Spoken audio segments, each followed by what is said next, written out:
Ukraine के कई शहरों पर रूस ने हमले किए। एक हफ्ते तक तो शांति थी, लेकिन उसके बाद एक बार फिर से लड़ाई शुरू हो गई। लेकिन राष्ट्रपति ट्रंप ने कहा कि बहुत जल्द युद्ध खत्म होने वाला है। क्या दोनों देशों को लेकर कोई गुड न्यूज हमें मिलेगी भविष्य में? देखिए, अब मैंने जो एक ट्रम्प साहब ने कहा था कि अब रशिया यूक्रेन पर हमला नहीं करेगा, ठीक है जी।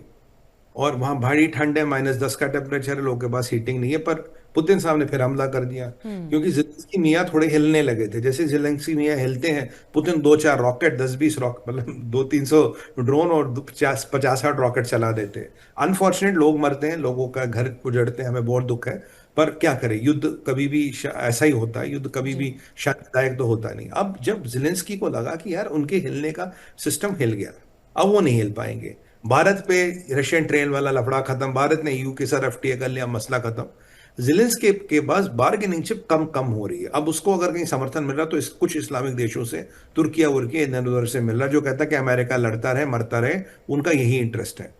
अब यहां क्या हुआ, ट्रंप ने एक स्टेटमेंट दिया, कह रहा कि मैं आज आपको पहली बार यह बता रहा हूं खुद से, वी आर वेरी नियर, कि हम बहुत नियर हैं एक एग्रीमेंट के।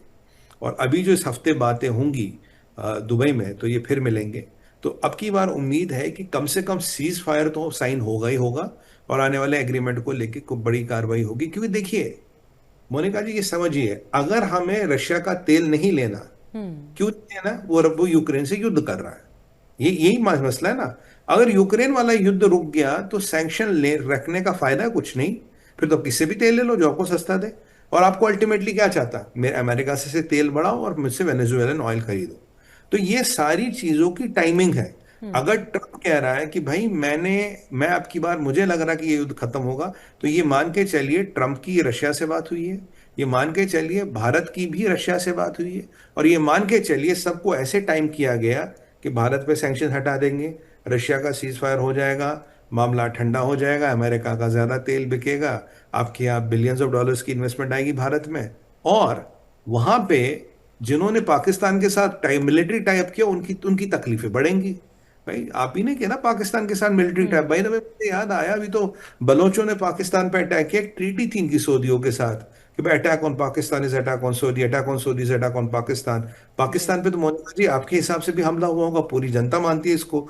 तो ये हमारे सऊदी भाई कहाँ है, वो क्यों नहीं आते ऊंट पे चढ़ के लड़ने के लिए बलोचों से? उन्हें आना चाहिए, ऊंट पे चढ़ के भी बलोचों से लड़ने के लिए आना चाहिए। मैं बड़ा देखूंगा कब आएंगे वो। खैर वो तो लड़ने वड़ने आएंगे नहीं, बात अलग है। तो मतलब रशिया यूक्रेन के संदर्भ में आप मानिए एक गुड न्यूज, एक पॉजिटिव न्यूज आने वाली है, क्योंकि जो जियो पोलिटिकल समीकरण है ना, ऐसे जेलेंस्की के पास विकल्प खत्म है जी।